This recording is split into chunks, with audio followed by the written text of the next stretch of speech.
In relation to Palestine, we've been fighting to build an active solidarity campaign, solidarity movement since the time of the first Intifada in 1987. For 10 years, from the start of the second Intifada, in 2003, we held a weekly protest outside of Marks and Spencer in Oxford Street, exposing the links between Marks and Spencer, using it as a symbol of a British company, and relating the issue to all the British companies who were trading with Israel, the economy overall, and of course the relations of the British state, the racist imperialist British state with Zionism. So, short brief on housekeeping. I hope you all have signed in. I'm not talking about the, like the digital sign-in SOAS has imposed on us, but on our own papers. That's good. And of course, phones are off or on silent, I hope. Okay, and then final, very short note on potentially hostile elements among us. So every now and then, as you know, in such meetings, Zionists slip through, and as I don't know them all personally, I may take them during the discussion, like based on the democratic principles of our organization. So if there are any Zionist elements among us, I will take you. If I don't recognize you, you'll have your 30 seconds of fame, and then I won't take you again. In case you try to disturb the meeting, you are going to be escorted away. Okay? Right, so the sorry news is, we are very sorry to announce that our guest speaker, Ghassan Abu Sitta, who many will have come to hear, has had to go abroad at a very short notice. And with very short notice, I mean last night. Comrades have known Ghassan Abu Sitta for many years, and we've heard him speak about the situation in Palestine, both as a medic and as an anti-imperialist. He came to international renown recently when he flew to Gaza on 8th of October and then reported back via social media as he worked tirelessly alongside other medical staff to save lives in Al-Shifa hospital. He, may have come to international renown recently, but Ghassan Abu Sitta has been a dedicated doctor at every major assault on Gaza. So he's been there working on the ground to save lives in the previous attacks of the Zionist state of Israel on the people of Palestine. So since returning to Britain, Ghassan has spoken out against the specific use of destruction of health and educational infrastructure as a weapon of war, and we all have also witnessed that live on television, how the Zionist state has been bombing the entire infrastructure in Palestine, in Gaza, bombing hospitals, schools, medical schools and universities. Elected rector of Glasgow University by students, his inaugural speech referenced global anti-imperialist struggles and the fight for socialism, ending with a quote from the Irish revolutionary Bobby Sands. Ghassan had been due to join us today, but yesterday was suddenly called away for an international emergency. We will instead be playing that inaugural speech of him in the Glasgow University from his inauguration and making arrangements to host him in person at a future meeting. So that's the latest update on Dr. Ghassan Abu Sitta. Our speakers, our RCG speakers we have today, will talk about British imperialism in Palestine and about building a movement to demand the British government support and impose sanctions. The British state imposes sanctions against the Zionist state. This is because we have been pushing for the demands of the total isolation of the Israeli state and comprehensive sanctions to be imposed on the Zionist entity, because the official ceasefire demand in this country, in the context of British politics, is not enough. And very recently, because I think the organizers of the official movement have also realized that in the British context, just going about calling the ceasefire demand is abstract and reactionary now, they have been raising the demand of arms embargo on Israel. But with our demand on the total isolation and the sanctions on Israel, we say that even the demand of stopping the arms sales or the arms embargo is not enough, because Britain does not only sell weapons to Israel, Britain also buys weapons from Israel. When you check the balance, Israel is a net arms exporter. That's why a comprehensive sanction is going to do more damage to Israel, so it is going to be unable to relate to the rest of the world financially and in other sorts of trade relations. So they're not going to be able to buy the components to make weapons and, to buy also like other weapons to continue with this genocidal war on Gaza. So we're going to start with the speeches in a minute, but just a brief info on the sessions of the meeting. So we're going to have the speeches, and then we're going to have questions and discussions opportunity for another 40 minutes. And then we will have a 10 minutes break. And then we are going to call you all, come back to the meeting to break out into smaller groups for a further discussion. So this is not going to be a meeting where you come in, you listen to the speeches, and then you may or may not ask a couple of questions and make some comments and then go home. Because of the ongoing situation, now Israel is attacking Jabalia, and the full-scale invasion of Rafah is imminent, according to the news coming. So it's time to be active, not going home after a meeting, public meeting on Palestine. So we want your active involvement in the breakout groups. We are going to organize, you are going to be able to introduce yourselves and tell us how you would commit for future actions in your area and how you would be involved in our work to raise the sanctions and the total isolation demand of the Israeli state. So please don't go after the break, come back and let's continue discussion and have some ideas about future actions on these demands. So our first speaker is Cat from the editorial board of Fight Racism, Fight Imperialism, and she's going to speak on British imperialism and Palestine. And then we will run the video of Ghassan Abu Sitta speaking in the Glasgow University, and then we're going to finish the speeches with Kotsai speaking on the ending the British support for Zionism. So we'll start with Cat. Comrades and friends, as Ali has said, we meet today in the midst of the intensification of the brutal war that is being waged by the Zionist state against the Palestinian people. As the onslaught on more than 1.5 million people, the majority of them already displaced in Rafah, is gathering strength with a full-scale invasion, and the consequences of which we can barely imagine, looking so imminent. We've seen in the last few hours, indeed, Israeli tanks rolling into the refugee camp at Jabalia after days of carpet bombing of men, women and children with nowhere else to go. We've seen dozens more killed in northern Gaza. We've seen pogroms continue in the West Bank.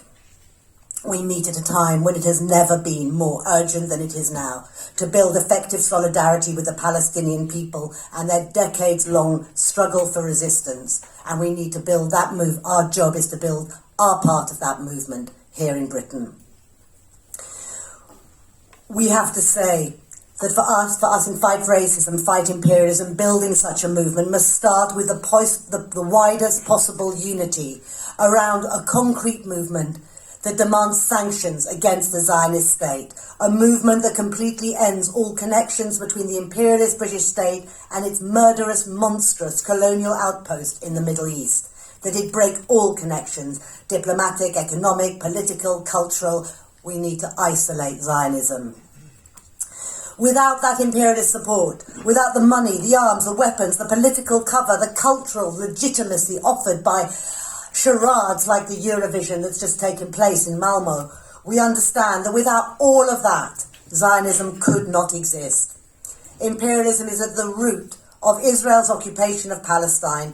The colonization and the settlement of Palestine was driven by British imperialism. Its birth was a project of British imperialism. A little Ulster in the Middle East, as it was described, and all of us who know our history understand all the connotations of colonialism, of racism, of supremacy that such a phrase implies.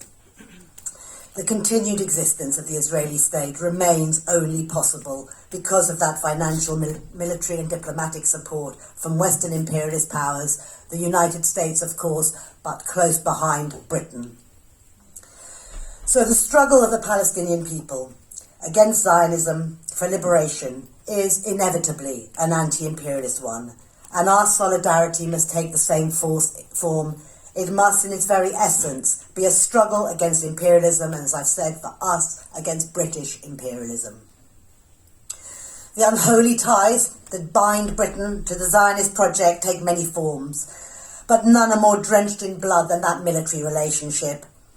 By 1967, Britain had already sold 330 Centurion tanks to the Israeli state. Since 2008, the UK has licensed arms worth over 574 million to Israel. BAE Systems, Britain's largest arms manufacturer, also the largest of its kind in Europe, maintains close ties with is partly a state-owned company. It was a state-owned company, and the state continues to own so many of its shares, and so we see that intrinsic relationship between the state and the military support.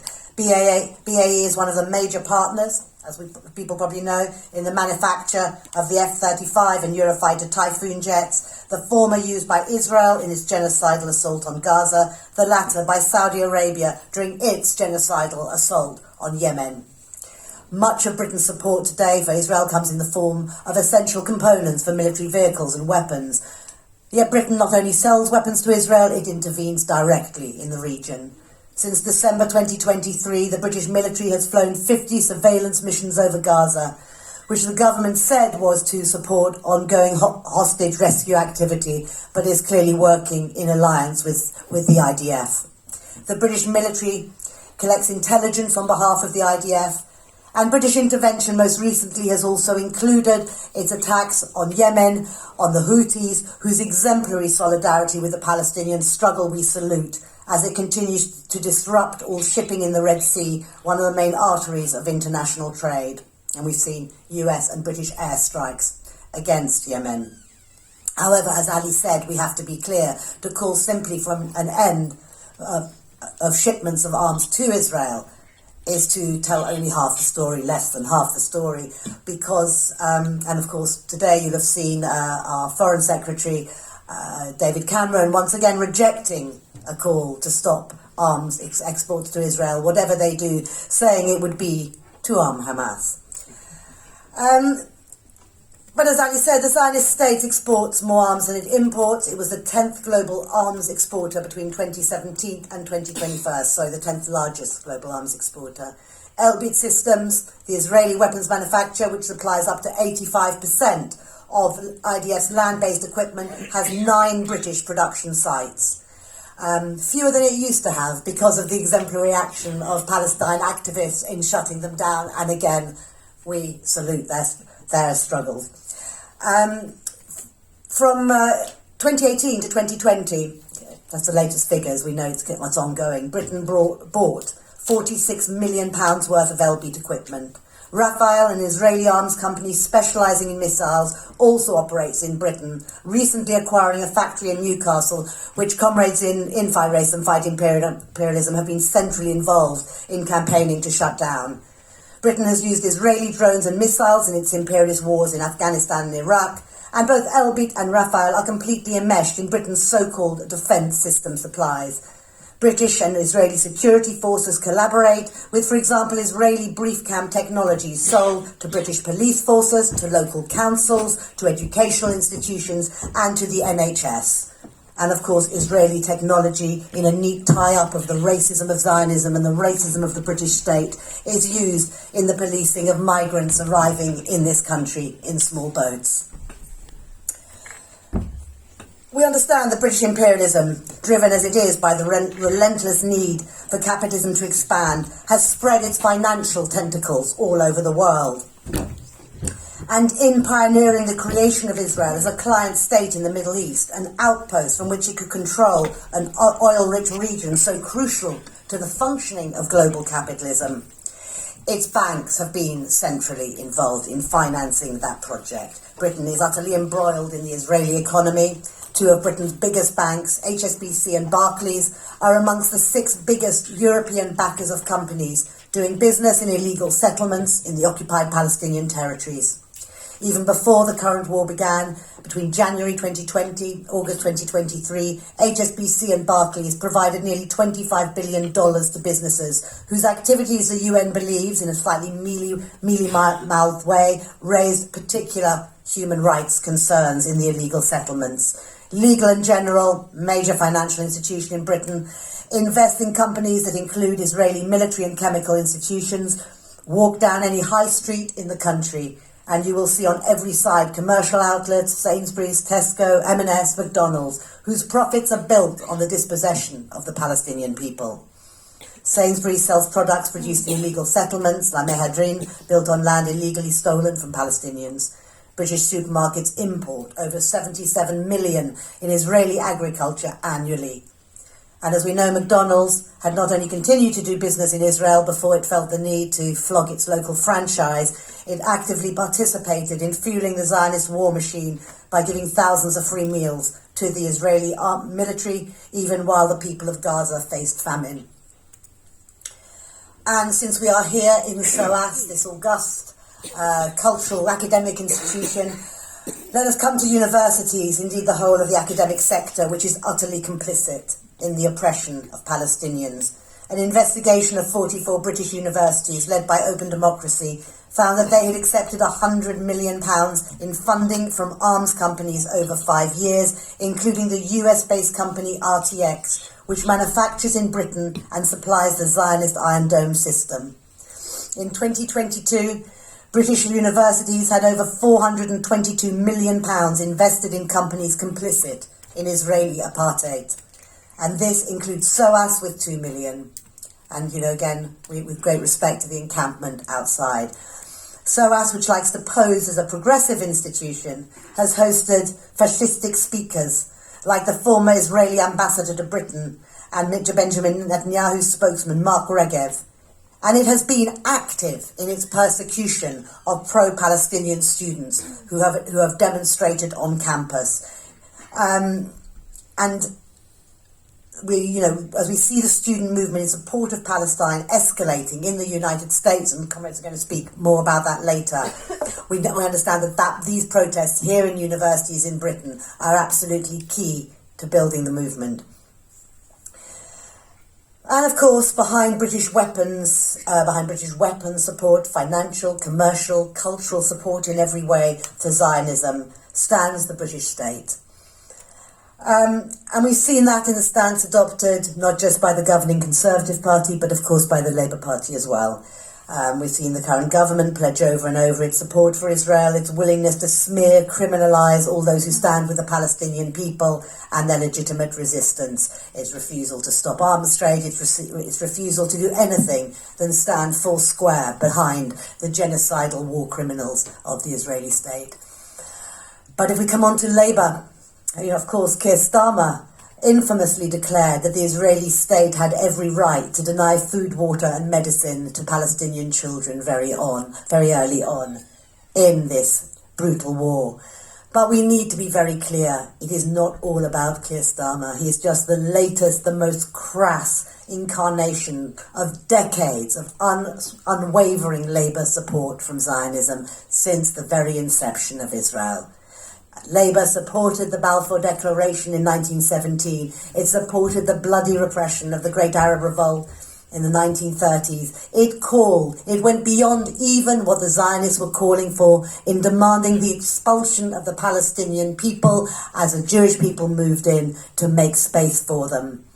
Labour has always been, will continue to be a frontline defender for British imperialism, and this is true despite the deliberate delusions and cover-up carried out by the so-called Labour left and its backers on the left in Britain, which continue to twist and turn to justify remaining in a pro-genocidal, imperialist, racist, anti-working class party. And when we see these people called onto the platforms of the Palestine Solidarity Campaign, the John McDonnells of the world, and others, we need to understand that they have traded solidarity with Palestine for their own cushy jobs and their privilege. And they should never be forgiven for this.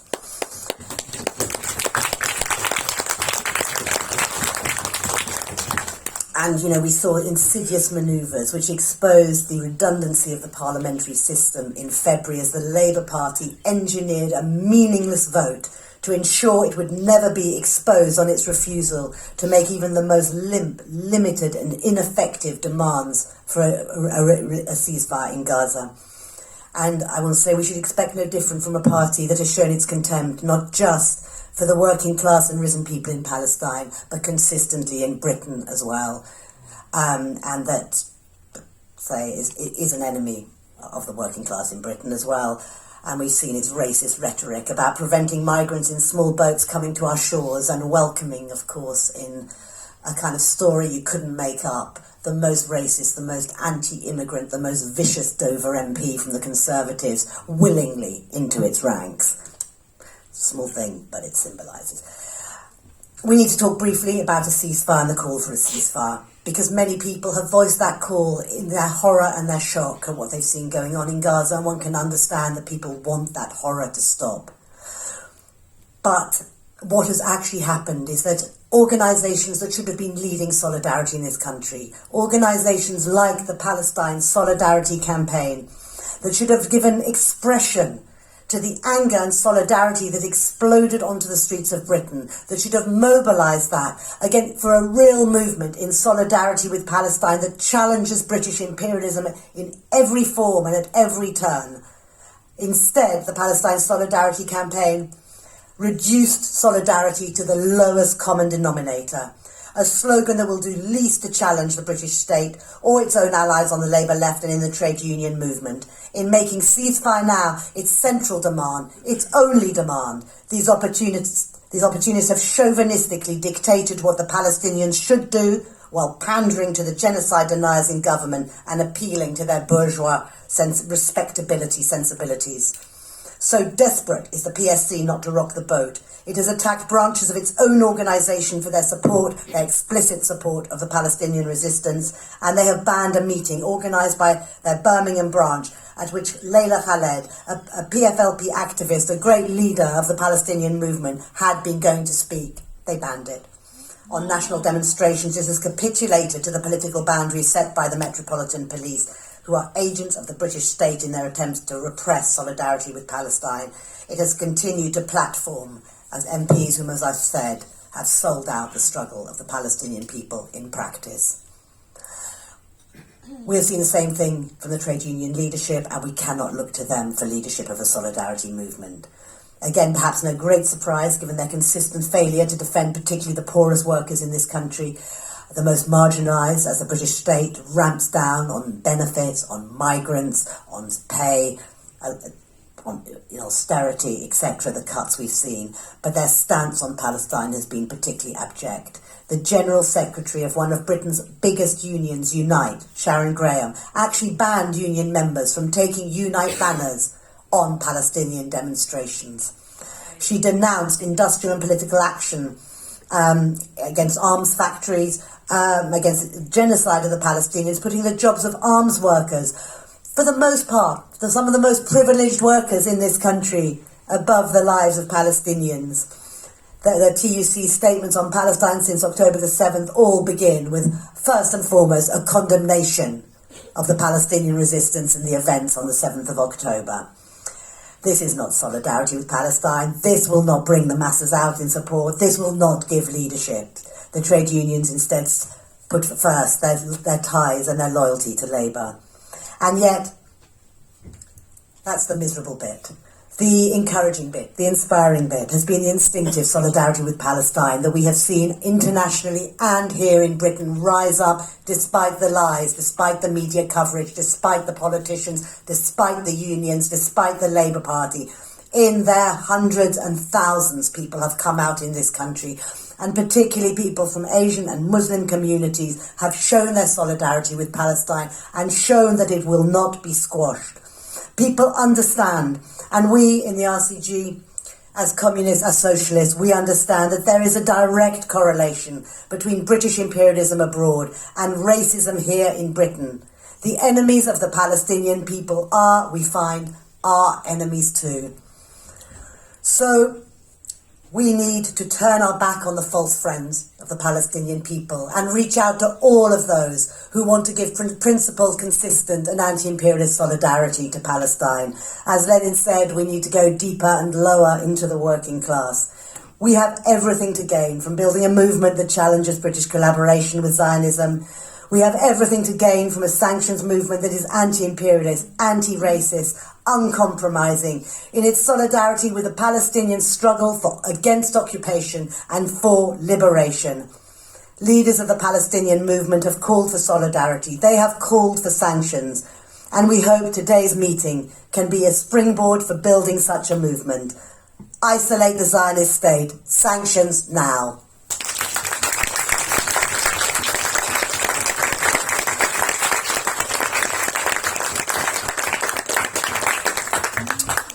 Thank you very much, Kat, for taking us through the 10,000 organic ties the British state and the British economy is connected to the Zionist Israeli state. As we always say, the Israeli state is not a state with an historical background, it's just an expansion of Western imperialism, and in order to defend their own expansion, they do everything they can, including, of course, unconditionally supporting the Israeli state's current onslaught on Gaza.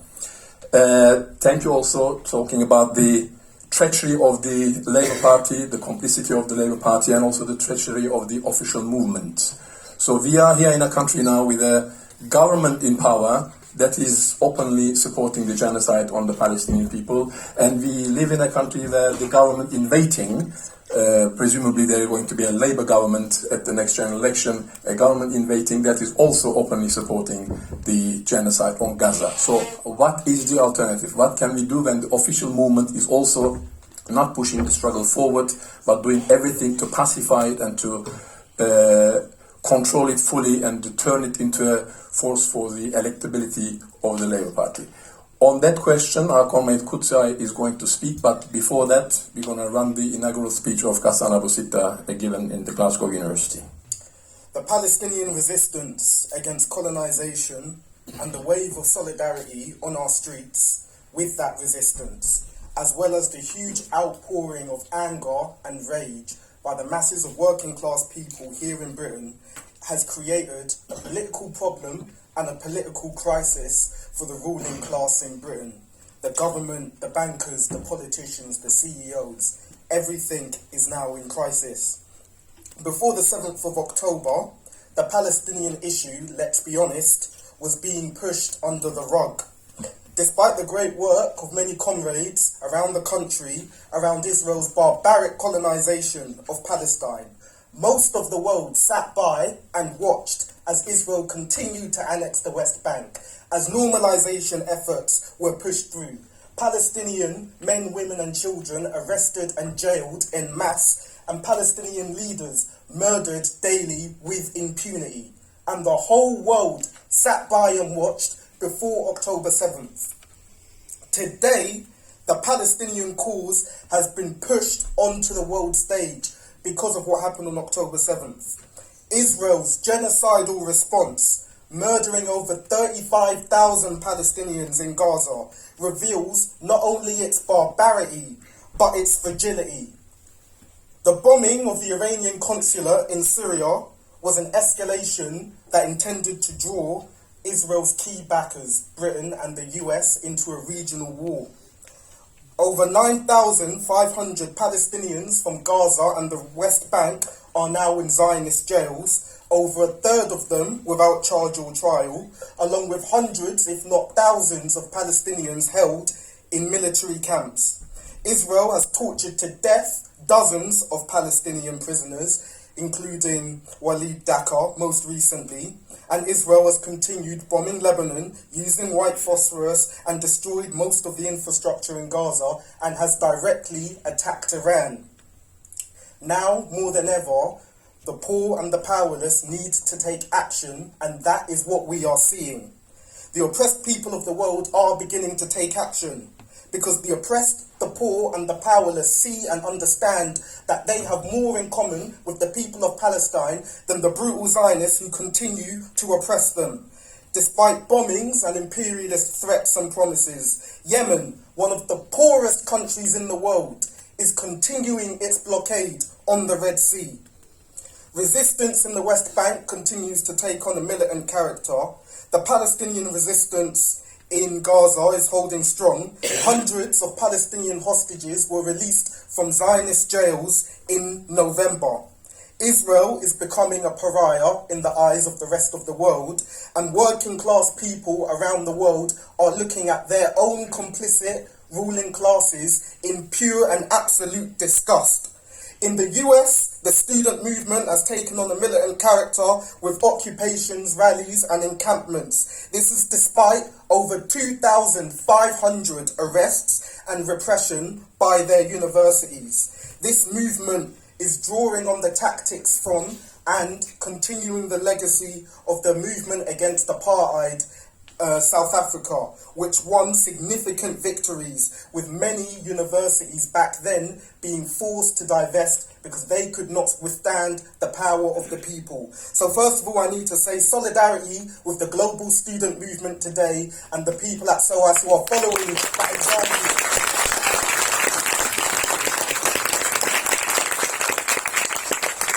So the question is, what has the response been from the mainstream and official organisations in Britain that claim to be in solidarity with Palestine? They've continued the strategy that they have followed for over 20 years, simply lobbying Parliament. How, the question is, how has this strategy actually materially affected Britain's relationship with Zionism in the last 2 decades? If anything, it has gotten stronger. This strategy has not worked, as our comrade has pointed out. The movement in Britain has been dominated by the slogans for a ceasefire now. Millions have marched under this slogan, and a ceasefire motion was actually passed in February, as my comrade pointed out. But this was nothing but a bunch of hot air, because it's clear that neither the British or the US ruling classes nor the Israeli state will accept a ceasefire on terms that will allow the Palestinians to continue to resist their own slow genocide. They want to enforce a ceasefire on the people of Palestine, to enforce a rotten deal that will see Gaza governed by the treacherous neo-colonial Palestinian Authority, so that it can simply continue its genocide sooner or later. Continuing to call for a ceasefire now won't change this reality. It's a dead letter. And worse, what will happen after there is a ceasefire deal? People will just simply demobilise and carry on. And it will go back to how it was before the 7th of October, with annexations and arrests while the whole world looks on. This is unacceptable. So the question is, what is to be done, and what can we actually do here in Britain to strengthen the position of the Palestinians, to materially change the balance of forces, so that they can make progress towards liberation, genuine liberation, instead of going back to false peace processes like we saw in Oslo before the Second Intifada. The question is, what would an effective anti-imperialist movement look like in a viciously racist imperialist country such as Britain?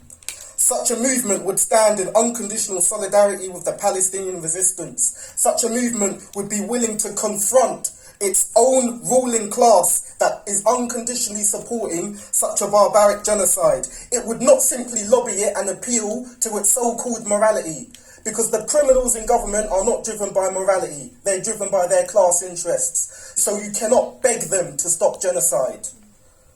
This movement would link up with, and it would learn from anti-imperialist and revolutionary struggles throughout the world and from history, from Russia in 1917 to Cuba in 1959. It would learn from these, and it would learn from those lessons and apply them to today. And most of all, most importantly, it would decisively break from every single force that follows the interests of the British ruling class, and that includes the genocidal Labour government in waiting. Such a movement does not exist right now. But since November, Fight Racism, Fight Imperialism has had Complete and comprehensive sanctions as its key demand under the slogan, "End British support for Zionism. Nothing less is acceptable." We've argued relentlessly for these demands to become central to the movement in Britain because Israel will not stop genocide until it loses its support from its imperialist backers. As my comrades have explained, British imperialism is firmly embedded in the Middle East through Israel. Israel is an exporter of terror and repression around the world. The technologies developed in Israel are exported to assist in oppression around the world, including here in Britain.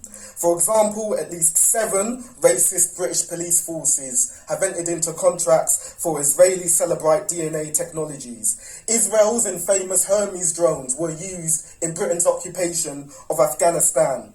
In fact, Israel exports way more weapons than it imports. So the demand to simply stop arming Israel captures a very, very tiny component of Britain's relationship with Zionism. Comprehensive and complete sanctions would go further than this. It would mean the complete severing of all military, economic and diplomatic ties. In practice, this would mean the Zionist embassy in London would close and the Israeli ambassador get sent home packing.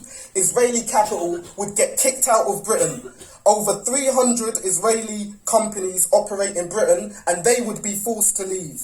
This would be a huge blow to the Israeli economy because Britain is actually one of Israel's primary investment locations in Europe. Israeli goods could no longer be sold in Britain. For example, the many Israeli agricultural products grown from illegal Israeli settlements in the West Bank, and they would no longer have a market here. Culturally, Israel would become a pariah and it would lose its legitimacy. Fascistic Israeli political figures would no longer be welcome to spread their hateful bile on British platforms. They would no longer be able to play sports teams, and simply put, Israel would no longer be a normal part of everyday life, but instead it would be seen as the disgusting, occupying, colonizing force that it really is.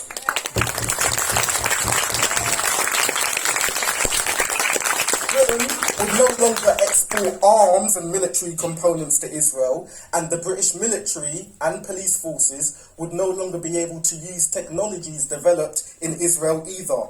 And finally, British finance capital, particularly banks and investment groups, would be forced to divest from Israeli-linked companies who are complicit in genocide, apartheid and ethnic cleansing. This would range from contracts with the Israeli prison service all the way to businesses that operate in occupied Palestine. This has been called for by many Palestinian groups from all sections of Palestinian society, including revolutionaries such as the Popular Front for the Liberation of Palestine. But if we were to push this demand, it would mean that we would directly confront our own ruling class and the repressive state apparatus that protects its interests. But this is necessary. As communists and anti-imperialists in Britain, our relationship to the Palestinian struggle can be summed up in this simple phrase: same goal, different paths. For the people of Palestine, they are engaged in a democratic national liberation struggle against the Zionist state, and this involves all sections of Palestinian society, except for the Palestinian Authority, of course. In Britain, our own ruling class, our own CEOs, politicians, bankers, etc., support Israel because Israel is an attack dog for European, British, and North American imperialism in the Middle East. Our goal is to support the people of Palestine by driving British imperialism out of their land. And that means ending comprehensively all British support for Zionism. In this, our enemy is our own ruling class and all the reactionary elements that follow them, and that includes the Labour Party. Comrades, a better world is possible, and I know we've heard a lot of depressing stuff, but a better world is possible. Last century, Apartheid South Africa existed, and it doesn't anymore. Like Israel, it acted as an attack dog for imperialism in the southern region of Africa. British multinationals profited a lot from apartheid. British banks such as Barclays and Standard Chartered UK controlled about half of South Africa's banking in 1984 through various subsidiaries. This meant that the struggle against apartheid was brought onto the streets of Britain. The revolutionary communist group within the City of London anti-apartheid group unconditionally supported the fight for black liberation in South Africa against white supremacy, up to and including the right to armed struggle. During our non-stop picket of the South African embassy, we faced police harassment and we faced arrests. But we fought this with collective solidarity, not as simply individuals. Our demand was as clear then as it is now. Britain out of apartheid and apartheid out of Britain. I mention this not to simply draw parallels between apartheid South Africa and Israel, because they ain't the same, but to point out to the important political lessons that were learned from this that we can apply to today, like the student movement in the US is doing. Firstly, we sided with the powerful political forces that instinctively saw their struggle as inseparable for the struggle for black liberation in South Africa. And that was black people here in Britain who were engaged in the militant struggle against the racist British state and the racist Metropolitan Police in the 1980s. It was important to draw out the links between imperialism over there and racism at home, because they can't be separated. Today, we are seeing a racist British state threaten migrants with visa revocations, following through on those threats very recently, and increasing support for the Islamophobic Prevent Initiative under the guise of fighting extremism, as if the people supporting genocide aren't the real extremists in our society. And like before, this means that oppressed communities within Britain have much to gain from linking up their struggle with the struggle against imperialism in Palestine. Secondly, it was imperative to struggle against the so-called respectable and mainstream forces in the anti-apartheid movement who refused to operate democratically, who refused to support the picket of the South African embassy, who refused to fight and stand up against police repression, and refused to link the anti-apartheid struggle with the militant struggle against state racism at home. But it was very important that we did this. After Nelson Mandela was freed in 1990, he continued to press for sanctions against apartheid South Africa. In his words, to lift sanctions now would be to run the risk of aborting the process towards the complete eradication of apartheid. And this was what he declared in his first public speech since leaving prison. In 1993, on the eve of black majority rule in South Africa, Time magazine asked Nelson Mandela if economic sanctions against the country helped speed the demise of the apartheid system. And he said, there is no doubt. That is what we need today. Complete and comprehensive sanctions against Zionist barbarity. While the Palestine Solidarity Campaign and other official organisations have refused to go beyond appealing to genocide-supporting parliamentary politicians. In the recent period, we are seeing many local groups and campaigns who are clearly dissatisfied with these limitations develop their own actions directly against Israeli and imperialist institutions complicit in genocide. We've seen great work on the streets. Working class people of all backgrounds are taking action, sabotaging and shutting down factories, picketing complicit businesses, picketing MP's office, disrupting council meetings, and so on. We're not calling for these groups to change their tactics or join different organisations. We aren't calling for people to stop marching on national demonstrations organised by respectable groups. This work must continue, and in fact it has to escalate. And it has to escalate not until there's simply a ceasefire and we can turn back the clock to the 6th of October, but until British support for Zionism is ended comprehensively.